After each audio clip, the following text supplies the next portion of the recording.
हे सूरमास WhatsApp. सो भाई साहब बहुत बहुत बधाइयां आप सभी लोगों को। हाँ, फाइनली एसएससी जेई भी आ गया। तो यार अब एसएससी जेई आया है, 6 महीने का टाइम है। आप सब लोग अब क्या सोच रहे हो, कैसा सोच रहे हो कि भाई क्या क्या होना चाहिए, राइट? तैयारी अच्छी होनी चाहिए, है ना?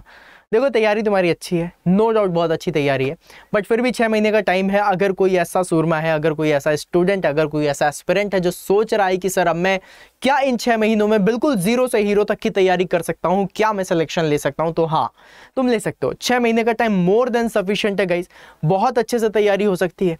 बट एक आप लोगों को यहां पर बता दूं, जब भी कभी हमको तैयारी स्टार्ट करनी है ना, उसके लिए सबसे पहले आपको क्या क्या करने की जरूरत है उसको समझ लो। अभी मैं कुछ महीनों से, मतलब कुछ महीने नहीं बोलूंगा, मैं कुछ हफ्तों से एसएससी जेई के ट्रेंड पे काम कर रहा था कि एसएससी जेई का ट्रेंड, मैं पीपीटी बना रहा हूं, आप लोगों के सामने बहुत जल्दी लेकर के आऊंगा कि किस ईयर में कौन कौन सी चीज़ें टर्म्स में आ रही थी, मतलब बहुत अच्छे तरीके से पूछी जा रही हैं। जैसे कि मैं लास्ट, अगर मैं 2020 की बात करूँ, राइट, मतलब एसएससी जेई का जो लास्ट 2020 था, 2020 में ही पेपर हुआ था, मतलब 2020 का हुआ था, 2021 का तो आया ही नहीं, राइट? तो मैं 2020 की बात करूं तो यहां पर जो सबसे मोस्ट इंपॉर्टेंट सब्जेक्ट या फिर सबसे ज्यादा क्वेश्चन पूछा जाने वाला सब्जेक्ट जो था, जो मोस्ट क्वेश्चन जिससे पूछे गए थे, वो था आप लोगों का फ्लूइड मैकेनिक्स, राइट? अब एक तरीके से देखा जाए तो फ्लूइड मैकेनिक्स आप लोगों का ऐसा टॉपिक है जिससे अगर 5 साल पहले मैं पूछूं कि क्वेश्चन आते थे तो नहीं आ रहे थे। अभी फ्लूइड मैकेनिक्स से बहुत क्वेश्चन आ रहे हैं, और फ्लूइड मैकेनिक्स में सिर्फ ये नहीं कि फ्लूइड मैकेनिक्स में मैकेनिकल के सिलेबस को भी कंसीडर करा है। जो चीजें 1990s में पूछी जाती थी, 95 96 में मैंने इंजीनियरिंग सर्विसेज में क्वेश्चन देखे थे नॉचेस एंड वियर्स के, ये सारे क्वेश्चन बेसिस में पूछे जा रहे हैं, राइट? आप लोगों को पता होगा नॉच और वियर, ये नॉचेस, नॉच एंड वियर्स, इसके क्वेश्चन आप लोगों से पूछे जा रहे हैं भाई साहब। तो मतलब अगर नॉचेस वियर्स आ रहे हैं, फ्लूइड मैकेनिक्स पूछी जा रही है, ये तो मोस्ट रिपीटेड क्वेश्चन ऐसे से बन रहे हैं। तो अब आप लोगों के दिमाग में आएगा कि अगर सर ऐसा कुछ है तो फिर तैयारी कैसी होनी चाहिए, स्टार्ट करनी है तैयारी, कहां से तैयारी शुरू करूं, क्या करूं? तो देखो इसमें सबसे पहले मैं आप लोगों को थोड़ी सी चीजें बता देता हूं जिससे आप लोगों का फायदा होगा। पहली चीज ये कि अपने जितने भी सब्जेक्ट्स हैं, राइट, उन सब्जेक्ट्स को 3 पार्ट में तोड़ दो, ठीक है? पहले सब्जेक्ट में लिखो इंपॉर्टेंट, भाई इंपॉर्टेंट सब्जेक्ट कौन सा है, राइट? दूसरे में लिखो नोन, नोन कहने का मतलब है जो सब्जेक्ट आप लोगों ने पढ़े हैं और जो आपसे बनते हैं। और तीसरे में लिखो अननोन, भाई ऐसे कौन से सब्जेक्ट हैं जो आप लोगों से नहीं बनते हैं, जिसकी तैयारी अभी कर लो। देखो ये जो सब्जेक्ट्स अननोन पे है ना, इसमें आप लोगों को बता दूं गाइस कि आप लोगों के पास बहुत सारे ऑप्शंस ऐसे नहीं होंगे, और बहुत ज्यादा टाइम के बाद अगर आप तुम सोचो कि 2 महीने के बाद, 3 महीने के बाद मैं इन सब्जेक्ट्स में जाऊंगा, दिक्कत होगी, राइट? अभी से ही तैयारी में लगना है। इंपॉर्टेंट सब्जेक्ट में अगर देखा जाए तो फ्लूइड बहुत ज्यादा इंपॉर्टेंट है। फ्लूइड के बाद अगर कोई मुझसे बोलता है सॉम, मैं बोलूंगा ना, आपको फ्लूइड के बाद जो इंपॉर्टेंट है वो है थर्मल, थर्मोडायनेमिक्स, और उसके साथ इसका एप्लीकेशन। एप्लीकेशन के बाद फिर मैं यहां पर बोलूंगा आप लोगों से थर्मल एंड एप्लीकेशन, राइट? फिर उसके बाद मैं बोलूंगा सॉम। सॉम के बाद जो बहुत ज्यादा इंपॉर्टेंट है वो है प्रोडक्शन। प्रोडक्शन में इस समय जितने भी एग्जाम्स हुए हैं अभी एसएससी जेई को छोड़ करके, प्रोडक्शन में मैंने देखा है कि कास्टिंग से और वेल्डिंग से भर भर के क्वेश्चंस आ रहे हैं। तो ये जो सब्जेक्ट मैंने लिखे हैं इसको तो बहुत ध्यान से देख लेना गाइस, बहुत सारे क्वेश्चंस आपको इससे मिलेंगे। नोन में आप लोगों को वो सब्जेक्ट्स लिखने हैं जो आपसे बनते हैं, और अननोन में जैसे कि फॉर एग्जांपल मान लो आपको थर्मल बनता है लेकिन पावर प्लांट इंजीनियरिंग नहीं बनता, राइट? पीपीई आपको नहीं आता। फॉर एग्जांपल इंडस्ट्रियल इंजीनियरिंग आप लोगों को नहीं आता। फॉर एग्जांपल अगर मैं आप लोगों से बात करूं कि आप लोगों को एचएमटी नहीं आता, चलो मैंने ऐसा बोल दिया कि आपको एचएमटी नहीं आता, ये 3 सब्जेक्ट। तो अब ये 3 सब्जेक्ट को बहुत आगे के लिए मत छोड़ना, दिक्कत होगी। अभी से ही पढ़ना शुरू कर दो, धीरे धीरे धीरे धीरे करके पढ़ना शुरू कर दो। डेली आधे घंटे दे दो, 1 घंटे दे दो, एक टॉपिक पढ़ लो, 2 टॉपिक पढ़ लो, एटलीस्ट जब तक आपका एग्जाम होने वाला होगा आप लोग इन सब्जेक्ट्स में भी नोन हो जाओगे, राइट? दूसरी चीज तो आप लोगों को क्लियर हो गई कि भाई सब्जेक्ट को किस तरह करना है। अब उसके बाद जो बहुत इंपॉर्टेंट है वो है लास्ट 20 ईयर्स के पेपर्स। लास्ट 20 ईयर्स के पेपर्स तो मैं आप लोगों को करवाने वाला हूं, राइट?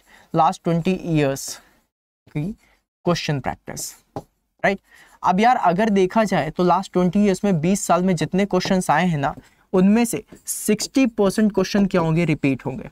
मैं आप लोगों के लिए बहुत सारी चीजें अभी बना करके दे दूंगा। रिपीट नहीं लिखता यार, रिपीट वर्ड थोड़ा सा मुझे वो लगता है, राइट? कॉमन लिख लो, कॉमन पता है क्यों लिखा मैंने? क्योंकि यहाँ पर कॉमन इसलिए कि हो सकता है डिजिट चेंज कर दे, हो सकता है आप लोगों का सीक्वेंस चेंज कर दे, लेकिन जो टॉपिक है, जो कॉन्सेप्ट है, वो कॉमन ही होगा, राइट। और बाकी 40% में आपको मेहनत करनी होती है। तो लास्ट 20 ईयर्स के पेपर्स लगाने हैं हमें अपने सब्जेक्ट्स में एनालाइज करना है, प्लस उसके बाद आज से ही अगर नोट्स वगैरह नहीं बनाई है तो नोट्स वगैरह बनाना शुरू कर दो, राइट। नोट्स वगैरह बनाना शुरू कर दो, बहुत ज़्यादा ज़रूरी है। सारी चीज़ों की मेहनत करो। और अगर आप लोगों को लग रहा है कि सर कोई सपोर्ट बैच की भी ज़रूरत है, सो आप लोगों को सिर्फ एक ही चीज़ बताऊंगा कि अगर महापैक नहीं लिया है तो महापैक ले लेना, राइट। उसमें आप लोगों का SSC JEE का आप लोगों का पर्सनल बैच भी है जिसमें आप तैयारी कर सकते हो। बट आई विल सजेस्ट कि महापैक लो, क्योंकि उसमें test series, e books, videos और बहुत सारी चीज़ें जो फ्री मिल जाती है। तो महापैक ही लो। कोड तो आप लोगों को पता है, इसको बताने की जरूरत नहीं है, दैट इज़ Y166, राइट। इसी का यूज़ करना, मैक्सिमम डिस्काउंट आप लोगों को इससे मिलेगा। बहुत सारे स्टूडेंट बोलते हैं कि सर हम लोगों ने बहुत अच्छी कोचिंग ज्वाइन कर ली, 40,000 रुपये की कोचिंग ज्वाइन कर ली। कोई दिक्कत नहीं भाई, तुम 40,000 50,000 कोई भी कोचिंग ज्वाइन कर लो, तुम्हारा मेन एम सिलेक्शन का होना चाहिए, राइट। और अगर तुम्हें लगता है कि भाई वहाँ की कोचिंग ज्वाइन कर ली है तो वो तो इतनी महंगी है, राइट, तुम ये वाली भी ज्वाइन कर लो, ये तो और भी सस्ती है, 3-3,500 में तुम्हें महापैक मिल जाता है, वो भी 1-1.5 साल के लिए, 2 साल के लिए, राइट। तो मतलब यहाँ पर तुम इसका यूज़ कर सकते हो। तो सपोर्ट बैच के लिए भी मैंने आप लोगों को बता दिया किस तरीके से तैयारी करनी है। प्लस इसके साथ गाइज आप लोगों को एक चीज़ और बता देता हूँ जो आप लोगों को समझनी है। पॉइंट ये वाला हो जाएगा कि सर अब यहाँ पर तैयारी को किस लेवल पे लेकर के जाए।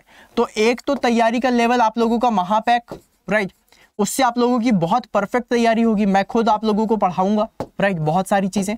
प्लस उसके साथ डेली आप लोगों का रात को 8 बजे मैं सेशन जो लेता हूँ, डेली @8 PM पर आप लोगों का सेशन होने वाला है, राइट। 8 बजे कहाँ होगा? ओनली ऑन इंजीनियर्स अड्डा चैनल। जो चैनल आप देख रहे हो उसको सब्सक्राइब भी कर लो, सो दैट आप लोगों को पता भी चल जाए कि भाई साहब मुझे कौन सी चीज़ें चाहिए, क्या चाहिए, राइट। तो इंजीनियर्स अड्डा चैनल पर आप लोगों को वो भी मिल जाएगा कि हाँ इतनी सारी चीज़ें इसमें आ रही हैं। डेली 8 PM पर सेशन होगा। इसमें मैं क्या कराऊंगा? क्वेश्चन प्रैक्टिस कराऊंगा। भर भर के क्वेश्चन प्रैक्टिस होती है, बहुत अच्छे तरीके से तैयारी हो जाएगी।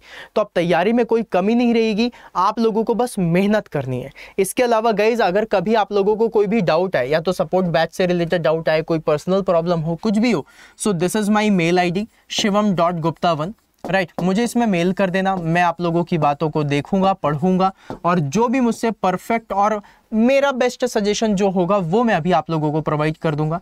तो अगर आप लोगों को कोई भी असिस्टेंस चाहिए, कोई भी बात करनी है, you can just mail me on this mail, right, that is shivam.gupta1@24/7.com। तो मुझे बस यही बताना था कि तैयारी अब शुरू कर दो, और सच बताऊं तो मुझे भी खुशी हो रही है, that it's good news, right. चलो तो मिलते हैं फिर अपन नेक्स्ट सेशन में, तब तक के लिए बाय बाय।